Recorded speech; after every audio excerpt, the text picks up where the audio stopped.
This channel does not promote any violent, harmful, or illegal activities. All content provided by this channel is meant for an educational purpose only. Cancer Healer Center, a new beginning.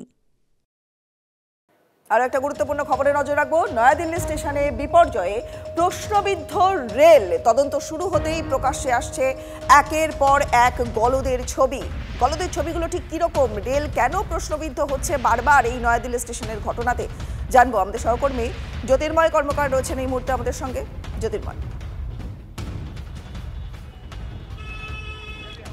দেখো, মূলত তিনটি বিষয় এই মুহূর্তে সবথেকে বেশি গুরুত্বপূর্ণভাবে সামনে আসছে। তার মধ্যে যে গলদ এক, অর্থাৎ যেদিকে আমাদের নজর থাকছে তা হচ্ছে সন্ধ্যে 6টা থেকে 8টার মধ্যে প্রায় 9,600 জেনারেল টিকিট বিক্রি হয়েছে। 15 তারিখ সারা দিনে প্রায় 54,000-এর বেশি জেনারেল টিকিট বিক্রি হয়েছে। প্রশ্ন হচ্ছে, যখন অস্বাভাবিক হারে জেনারেল টিকিট বৃদ্ধি বেড়ে গেছে, ঠিক সেই সময় কেন যারা নিরাপত্তা রক্ষীরা ছিলেন তাদেরকে সতর্ক করা হলো না? এই প্রশ্নটা সবথেকে বেশি গুরুত্বপূর্ণ বিষয়।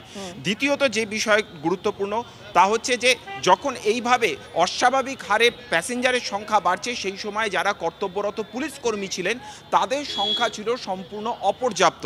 আমাদের হাতে যে তথ্য এসছে যে 16 নম্বর প্ল্যাটফর্মে সেই সময় মাত্র 60 জন আরপিএফ কর্তব্যরত ছিলেন এবং মাত্র 20 জন দিল্লি পুলিশের আধিকারিক ছিলেন।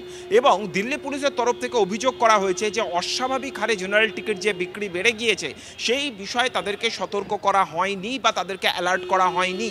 এবং পুলিশ সূত্র থেকে এবং তার পাশাপাশি রেলের সূত্র থেকেই জানা যাচ্ছে যে প্রতিদিন যে পরিমাণ জেনারেল টিকিট বিক্রি হচ্ছে তার থেকে বহুগুণ বেশি মানুষ তারা যাত্রা করছেন কুম্ভের উদ্দেশ্যে। তার কারণ যখন এই ধরনের কোনো উৎসব বা পার্বণের সময় হয়, সেই সময় যারা তীর্থযাত্রী থাকেন তাদের টিকিট চেক করা হয় না। স্বাভাবিকভাবেই মূল যে সংখ্যা তার থেকে যে সংখ্যাটা আরও বেশি, অর্থাৎ কার্যত কয়েক লক্ষ লোক যে ট্রাভেল করছিলেন, সেই বিষয়টি সম্পূর্ণভাবে স্পষ্ট। এই মুহূর্তে যেদিকে সবথেকে বেশি ফোকাস থাকছে, গতকালই একটি তদন্ত কমিটি তৈরি হয়েছে, তারা ইতিমধ্যেই জানিয়েছে যে তারা প্রত্যেক যারা আই উইটনেস রয়েছে বা সেই সময় যারা কর্তব্যরত ছিলেন তাদেরকে জেরা করবেন। আর সেই জেরার ক্ষেত্রে প্রথম যে প্রশ্ন বা নামটা সামনে আসছে, সেই সময় যিনি স্টেশন মাস্টার ছিলেন তিনি 12, 13, 14, 15 এই 4টি প্ল্যাটফর্ম থেকে লাগাতার কুম্ভগামী ট্রেনগুলি বা প্রয়াগরাজগামী ট্রেনগুলি যাচ্ছিল। কিন্তু প্রশ্ন হচ্ছে শেষ মুহূর্তে গিয়ে 16 নম্বর প্ল্যাটফর্মে কেন এই স্পেশাল ট্রেন ঘোষণা করা হলো? যদি 12 নম্বর প্ল্যাটফর্ম বা 14 নম্বর প্ল্যাটফর্ম থেকে ট্রেন ছাড়া হতো, তাহলে যারা কুম্ভের ট্রেন ধরার জন্য সন্ধ্যে 6টা থেকে অপেক্ষা করছিলেন তাদেরকে ছুটে যেতে হতো না 16 নম্বর প্ল্যাটফর্মের দিকে।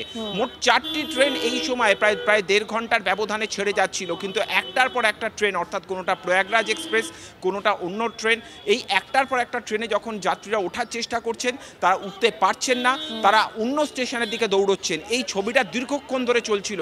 এই দৌড়াদৌড়ি হুড়োহুড়ি দেখার পরেও কেন রেল কর্তৃপক্ষের নজর কোনোভাবে পড়ল না? কেন তারা অ্যালার্ট করলেন না নিরাপত্তা রক্ষীদের? কেন হাতে গোনা নিরাপত্তা রক্ষী ছিল? একেবারে জ্যোতির্ময়, অর্থাৎ অ্যালার্ট ইস্যু এবং অ্যানাউন্সমেন্ট ইস্যু এই দুটো ক্ষেত্রেই বোধহয় সবথেকে গুরুত্বপূর্ণ জায়গা এক্ষেত্রে পালন করছে। অনেক ধন্যবাদ তোমায় জ্যোতির্ময়, তুমি নজর রাখো। हम सब लोग को श्रद्धांजलि अर्पित करते हैं। रेलवे का ये गलती है, रेलवे के मिसमैनेजमेंट से, लापरवाही की वजह से इतने लोगों की मौत हुई है। मुझे काफी अफसोस है। फेलियर है सर रेलवे का। फेलियर है ना, फेलियर है तब ना। अरे सब कुंभ का क्या कोई मतलब है? फालतू है, कुंभ। कल हमारे पत्रकार मित्र बता रहे हैं कि किस तरह से प्लेटफॉर्म को बंद करके सफाई का अभियान चालू हुआ, कि कैसे कोई सबूत, कोई अवशेष न रह जाएं जिससे भगदड़ की और डिटेल्स लोगों को मिल सके। हम यह मांग करते हैं कि सारी सीसीटीवी फुटेज, क्या सीसीटीवी बंद था, सारी सीसीटीवी फुटेज उस वक्त की 9:50 से 11, 11:30, 12 बजे रात की सीसीटीवी फुटेज जारी की जाए। क्या हुआ? जो अनाउंसमेंट्स हो रही थी, यात्री बता रहे हैं कि अनाउंसमेंट्स में बहुत कंफ्यूजन था, कौन से प्लेटफॉर्म नंबर पे कौन सी गाड़ी आएगी, इसमें आप लोगों ने कंफ्यूजन किया। आप व्यवस्था नहीं सुचारू कर सकते, देश की राजधानी में व्यवस्था नहीं सुचारू कर सकते। किस तरह की आप बातें करते हैं, धार्मिक बातें करते हैं, और धर्म का एक इतना बड़ा आयोजन हो रहा है, उसमें आप व्यवस्था नहीं कर पाते।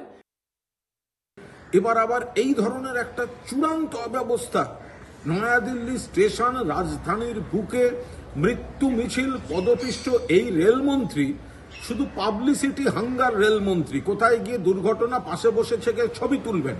আর কত রকম দুর্ঘটনা, আর কতগুলো প্রাণ গেলে মনে হবে যে ওই চেয়ারটায় বসে থাকার নৈতিক অধিকার তার নেই। যেভাবে রেলের সেফটি, সিকিউরিটি, মনিটরিং, গোটা পরিচালন ব্যবস্থা ভেঙে পড়েছে, আমরা তার তীব্র নিন্দা করছি। দেখুন, দিল্লির এই স্টেশনে বিপর্যয়ের দায় কার, ঠিক এটাকে নিয়েই চাপানুতরের মাঝেই রেলের একাধিক অব্যবস্থার অভিযোগ তুলে সরব হয়েছেন যাত্রীরা। মোবাইল অ্যাপে ট্রেনের কোচের যে অবস্থান দেখানো হয়, অনেক সময় তার সঙ্গে স্টেশনে আসা ট্রেনের কোচের অবস্থান মেলে না। অভিযোগ যাত্রীদের, ট্রেন লেট করলেও যাত্রীদের তা জানানো হয় না বলেও অভিযোগ উঠছে। नेट में आ रहा है, उसमें जनरल जो है वो पीछे है, आगे है, मतलब इसमें ये देखिए, और यहाँ पर देखिए ये पीछे है, मतलब इसमें जो ये रेल IRCTC के नेट का है।